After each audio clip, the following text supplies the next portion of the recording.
Shall we start or? Okay, Bhagirath, please start, please.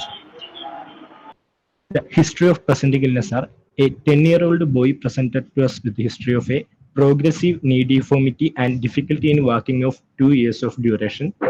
He was noticed to have erythematous generalized scaly skin lesions at birth and which persisted in subsequent years. He was also noticed to have negligible sweating from childhood. Since the age of 8 years, he started developing deformity in both knees with difficulty in walking, climbing stairs, and raising up from the squatting position. He is able to sit cross-legged, gradually knees touching each other and leg and foot moving outwards. There is no history of trauma, fever, fractures in childhood, no history of deformity elsewhere, no history of chronic diarrhea, steatorrhea, no history of loss of weight or loss of appetite.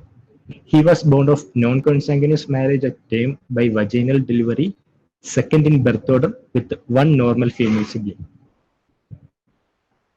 Coming to the past history, there is history of ear discharge at the age of 6 months, and patient is a known case of seizure disorder on medication since the age of 5 years. Family history. Father and mother are normal. There is no similar complaint in the 13-year-old elder sister. Maternal cousin, male aged 11 years, gives a history of similar skin lesions without any bony deformity. Personal history, he was immunized up to age. Developmental milestones are normal. He had an average scholastic performance, but used to stay mostly in indoors due to social disfigurement. Diet history, patient and family are vegetarians. Treatment histories, initially at birth, topical applications were used. No active treatment or dermatology consultations done. These are the clinical pictures. General examination. Patient is undernourished, active and cooperative, follows instruction. Height is 132 centimeter and weight is 23 kg and BMI is 13.2. Upper segment lower segment ratio is 1. Arm span is 127 centimeter. Mid-parental target height is 170 centimeter and there is no generalized ligament laxity. Head to toe examination. There is a generalized fish-like scaly lesions all over the body except in palm and soles. Dandruff is present, bilateral mydrosis is present, teeth and nails are normal, bilateral preauricular sinus present, scapula and shoulder at the same level, spine appears normal, bilateral genu-valgum and no other deformity or swellings. Coming to the local examination.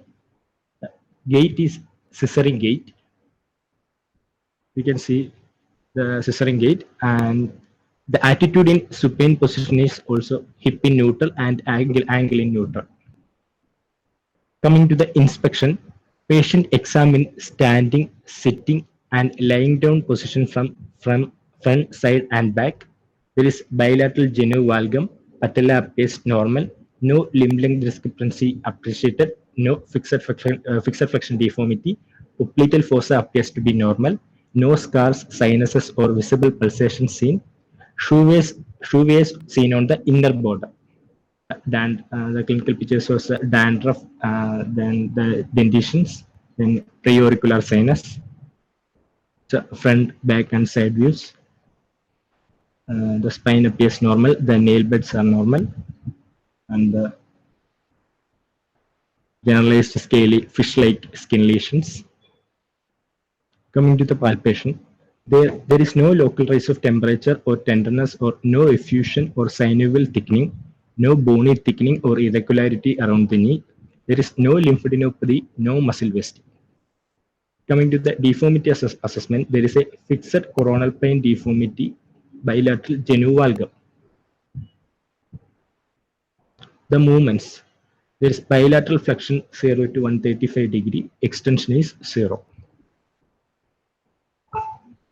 The patient can sit cross-legged and squatting is difficult. Measurements, the Q angle around 25 degree, then the intermalleolar distance is 23 centimeter, It is a severe genu valgum and there is no muscle wasting, joint above and below normal. For assessing where is the deformity, we will do a knee flexion test. While flexing the knee, the deformity is disappearing. So the deformity in the femur. The differential diagnosis are rickets, skeletal dysplasias, post-traumatic or infective facial injury, iliotibial contracture. Coming to the radiological evolution, X-rays of both the lower limbs.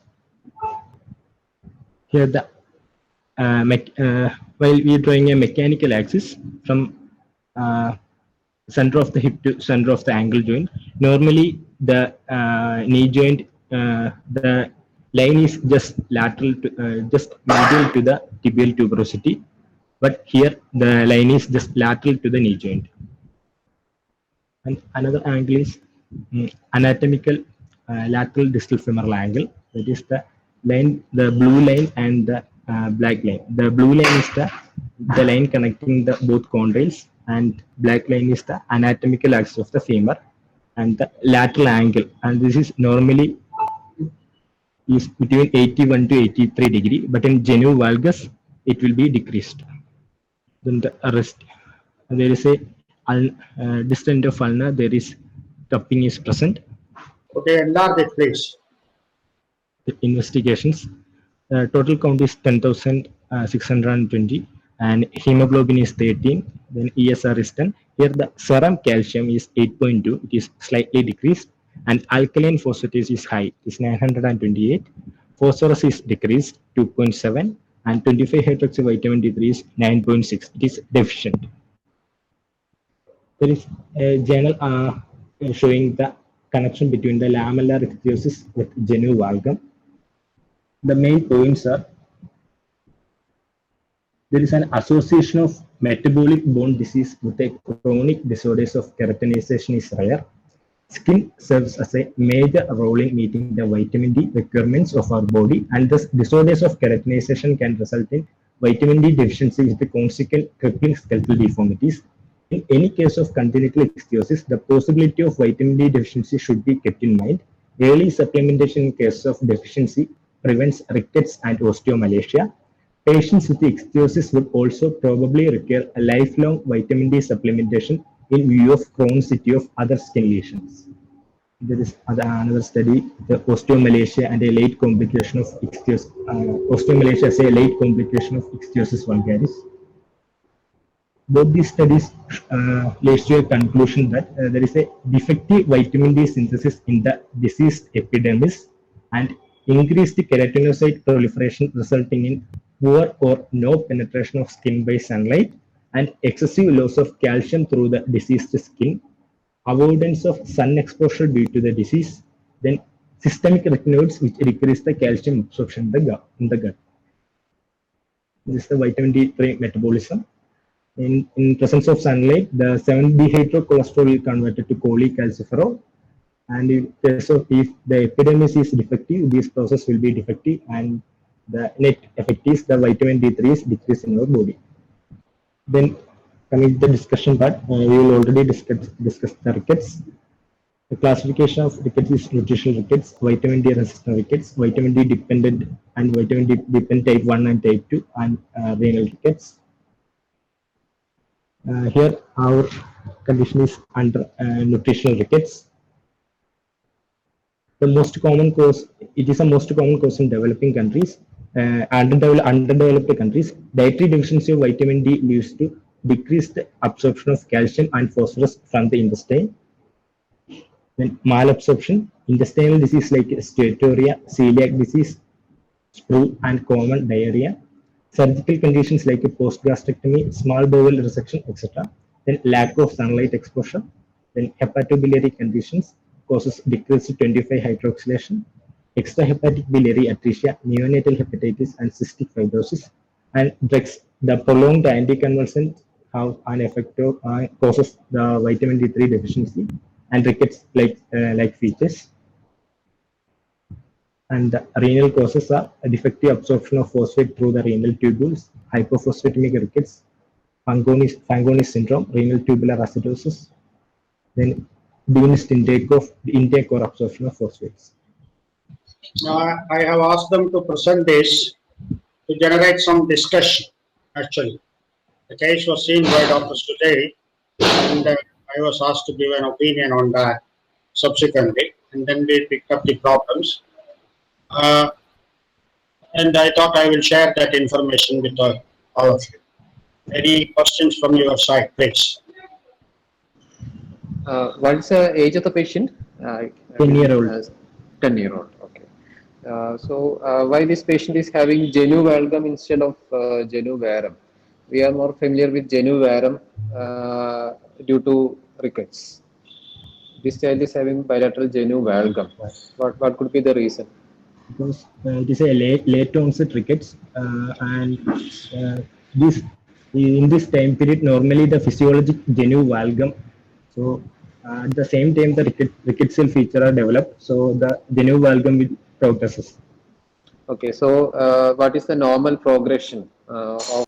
At birth, the cell has a genu varum, and 2 to 3 years, the genu varum will decrease. It will be straightened. Then up to 6 years, the genu valgum will produce, and 6 to 10 years, it will persist.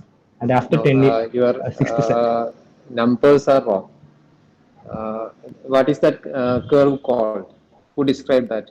I don't know. It is called Salinas and Vanka curve. So the study was a classic study which prevented treatment of some physiological genu varum in lot of children. So at birth, the child will be having a genu varum of 15 degrees. At 1.5 to 2 years, it will become straight, 0 degree. At 4 years, it will become markedly genu valgum, around 10 degrees. Then at the age of 7 years, it becomes around 7 degrees. There will be some deviation to either side, but these are the numbers. You should be remembering the numbers. So if the child is 2 years, you are supposed to see a straight leg, at least some valgus. So if you are seeing a genu varum after 2 years, it is pathological. The same is true if you are seeing a genu valgum before the age of 2 years, that could be also pathological. So you should know what is the normal progression of the leg from genu varum to genu valgum. That is called Salinas and Vanka curve. You should be able to draw that also. What are the causes of a unilateral genu valgum? If it is unilateral, what could be the causes? Infective causes, then traumatic causes, then unilateral osteochondromas. Trauma, tumor, and infection. If it is unilateral, the differential diagnoses are usually limited. So you have got trauma, tumor, and infection. If it is bilateral, you are in trouble because you are having lot of differential diagnosis that can again be classified into metabolic, congenital. So metabolic rickets is the most common. And when the rickets, which is the most common, commonly described cause in the Western literature, X-linked dominant hypophosphatemic rickets. Okay, that is the most commonly described rickets in Western literature. Okay, so what is the importance of thinking about that? How can you easily diagnose that? X-linked dominant means it will be running in the family. Okay, so these are the usual questions. Then comes the what will you do for the patient? Before we go into that, I specifically asked them to present this case to draw attention to the various causes of genu valgum. When you see valgum, it can be congenital, developmental, infection, inflammation, arthritis, rheumatism, degenerative, metabolic and endocrine tumors and trauma, except perhaps a little bit of neurology. A pure genu valgum can, but if none of these causes could be attributed, then you call it as an idiopathic genu valgum. So one has to think about all the factors. Here we probably think that because of the bilateral genu valgum is metabolic. I just want to refresh your knowledge. Actually, I asked you to mention to skip rickets because it was described. I mean, it was taken up in a fortnight earlier, fairly in detail, when the topic was discussed by the PGs from the other side. But I wanted them to highlight 2 points with regard to vitamin D metabolism. But there are two biologically inactive vitamin D precursors under the skin. One is an ergosterol, which is actually a pre-vitamin D2, and second is 7-dehydrocholesterol, which is actually found in a predetermined, mostly found in animal this thing, and the other one is found in plants. Ultraviolet radiation up to 350 nanometers, it does confers biologic activity on these, and ergosterol is converted to calciferol, and 7-dehydrocholesterol is converted to cholecalciferol, which is vitamin D3. So D2 and D3 are actually then taken up by the 25 hydroxylase enzyme, and subsequently they go into the 24-25 hydroxylation or 1-alpha hydroxylation in the tubule, etc. And it is actually maintained by. But if the calcium level is high, then probably more of 24-25 hydroxide polycalciferol will be available in the circulation. If the calcium level is low, naturally it will be 1-alpha hydroxylate because to increase the calcium level. So these are some of the basic things with respect to this thing. And we should never forget the importance of the sunlight and the conversion of the cholesterol to vitamin D synthesis, because that is something which should never be forgotten. Here we have a child who had a congenital skin problem, which developed into a skeletal deformity. So probably this child requires a long-term and perhaps lifelong vitamin D supplementation. And unless and until that is recognized, because many a time these things are treated by various sorts of oils, etc., application, etc., and the underlying pathology is forgotten, and subsequently skeletal deformities develop due to neglect. And I think you forgot to mention that the child was epileptic. Child is on anti-epileptic medications or not? Yes, sir. Yes or no? Yes, sir. I mentioned, sir. Right, you have mentioned that. Anyway, it skipped my attention. Thank you. So those are the other factors which can cause and interfere with the liver enzymes, and that can also contribute to a lowering of the vitamin D metabolism in the body.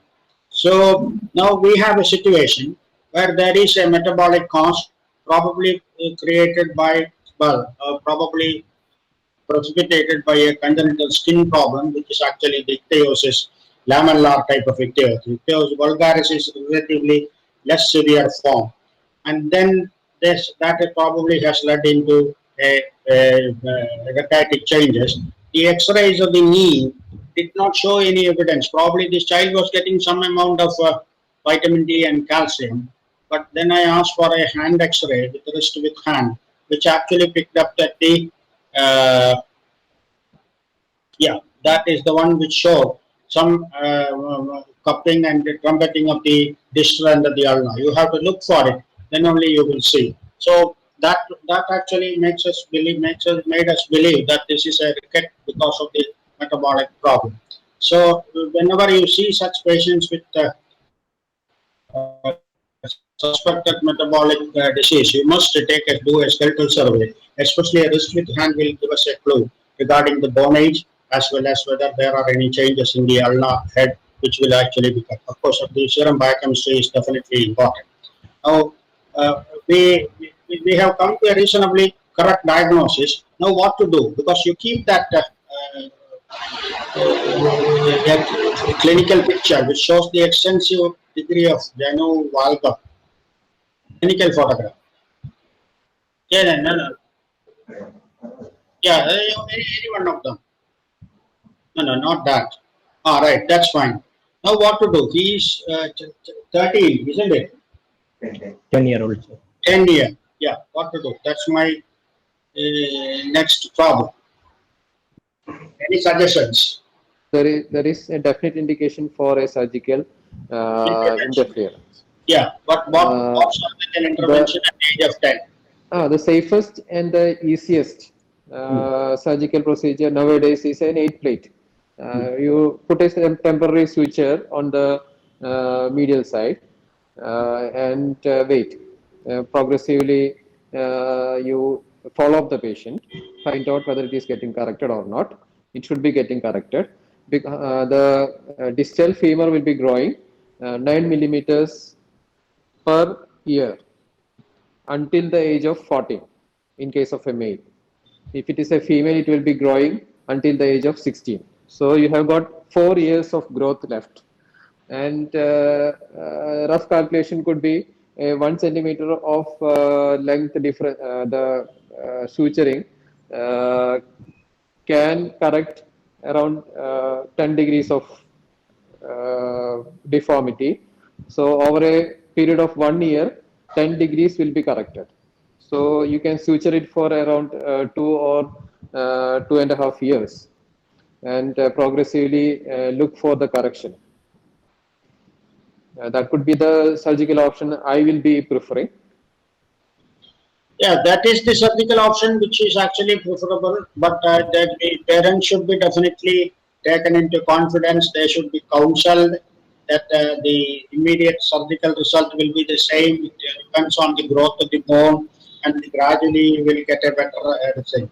So this is actually too much. So it might be, but only thing is they should be prepared for a couple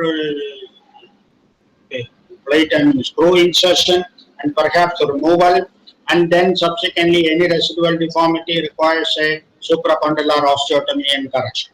If Yes. these things are available, agreeable, then after proper counseling, they should be taken up for surgery. The child is not, this being a highly advanced deformity, I don't know whether the child can be left alone, but for the time being, we have given her, I don't know whether it has been, surgery has been suggested or not, but these are the options available. A splint can be given in the early stages, but now this is very difficult. Now, this is, it will be very difficult to accommodate in a splint, and the child will not be able to go to school. Only thing is the epiphyseal arrest procedure requires constant monitoring, and subsequently it has to be removed. Any residual or recurrent deformity will require a later day correction. If all these things are acceptable, then yes, that is the correct answer for this thing. So in the examination, the candidate is expected to say that you will discuss with the family and then come to a conclusion about it. Most important thing I have come across is as soon as the operation is over, they expect the deformity to be corrected. And I have had in those days before this particular plate and screws were not available. We were taking a strip from the metaphyseal area, rotate it, and then fix it there. The deformity will be the same. So you have to convince the parents that we are just trying to make it modify growth, and that is the answer to be given. So, any other suggestions from anybody? Okay, anybody else? Kishore, you have any bright ideas other than that? No, I think this is the brightest idea because we are doing only a temporary suturing. Right. At any time, we can remove the 8 plate and No, no, the no. growth will Our be point restarted. is the parents should know that this is what we are aiming at. That's all. And other options like osteotomy, all these things are more traumatic. The best option could be I might require an osteotomy at a future date because I am not very sure how far we will be able to correct this yes, deformity. yes. It will be less. Leaving options for the nature to correct with some modification from our side will be the best option. So best option will be an 8 plate. And plus patient should be supplemented with adequate vitamin D and calcium, adequate nutrition, sunlight. Naturally, we have to inform the bystanders that relatives that this is a long time process, so Not it will only take that, it years. requires some Vaseline applications, skin applications, etc., lotions, etc., to prevent it cracking up and then getting infected. That's another important aspect to be taken into consideration. Uh, So, we- probably if the child was diagnosed with this problem and the deformity was picked up earlier, probably it could have been lessened. This the development of the deformity would not have become this severe. Now, only thing is they should be prepared for a series of surgical intervention. That's what I have told my students here also. If they agree, that is the correct answer. If they don't agree, we'll have to wait till whatever happens and then do a corrective osteopathy.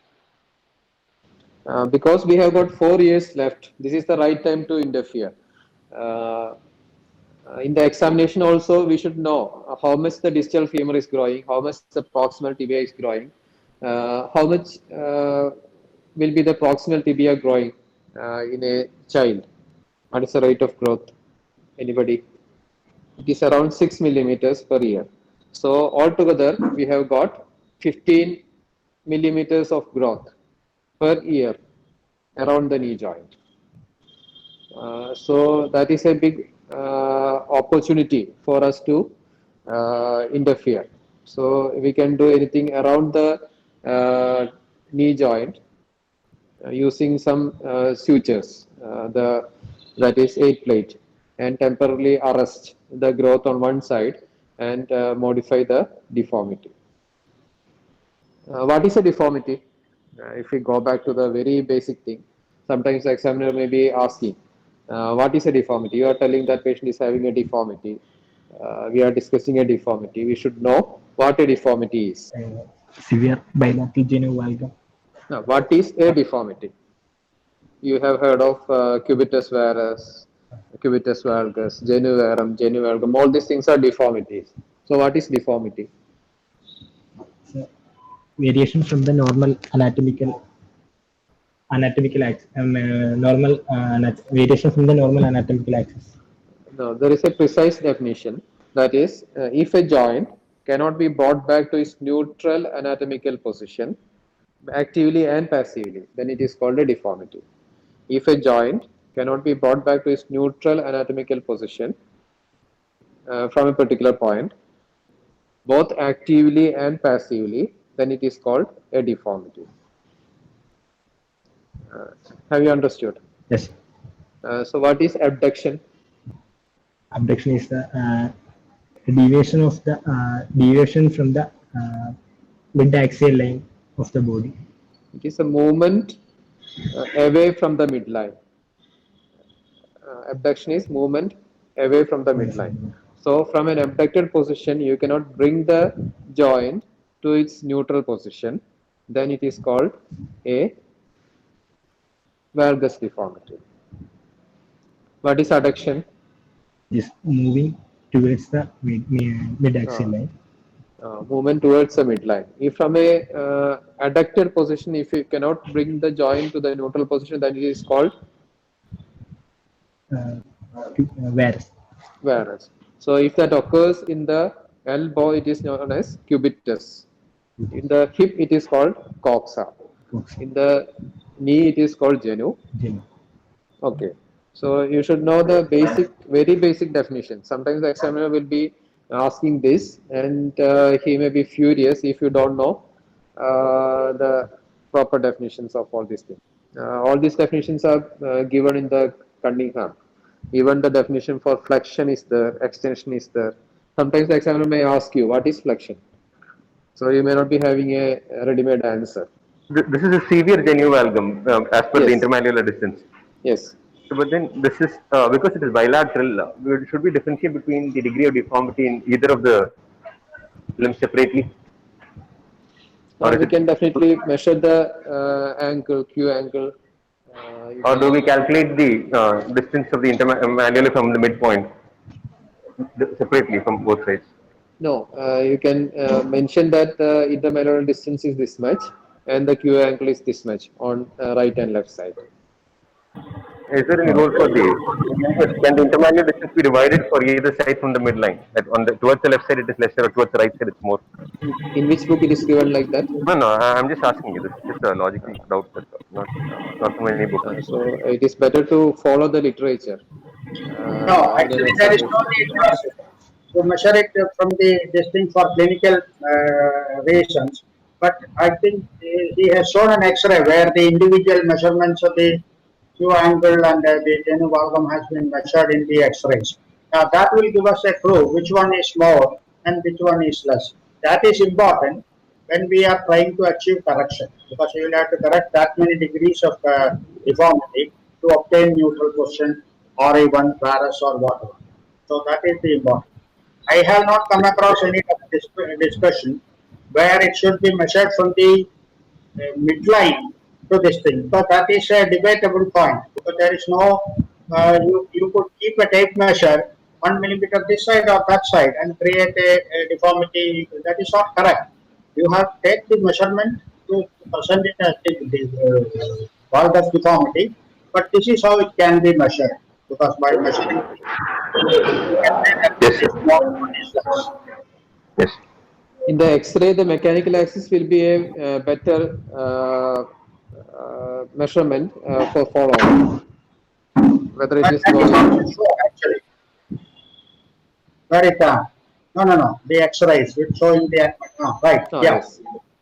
that is shown. You can take serial X-rays after your postsurgical procedure and find out whether the mechanical axis is progressively coming to the midline.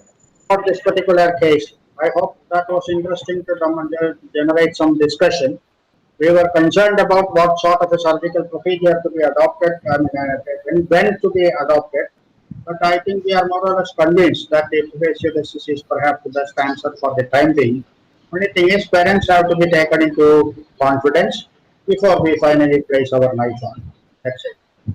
If there are no further, this thing shall be call it quits.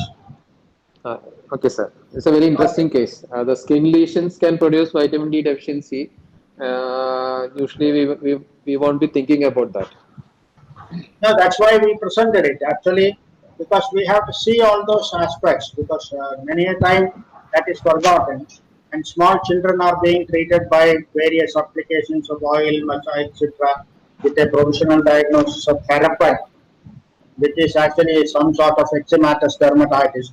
But this can also be mistaken for some sort of this thing, and people develop into all sorts of problems. So one has to keep in mind that things can go wrong. That's why we presented it as a important decision. This boy has got generalized, except a small area in the back. Rest of the areas are all structured, unfortunately. Poor fellow. He's a vegetarian also. Okay then. Okay, sir. See you again. Happy New Year to all of you. Thank you, sir. Thank you, sir. Thank you, sir. Thank you, sir.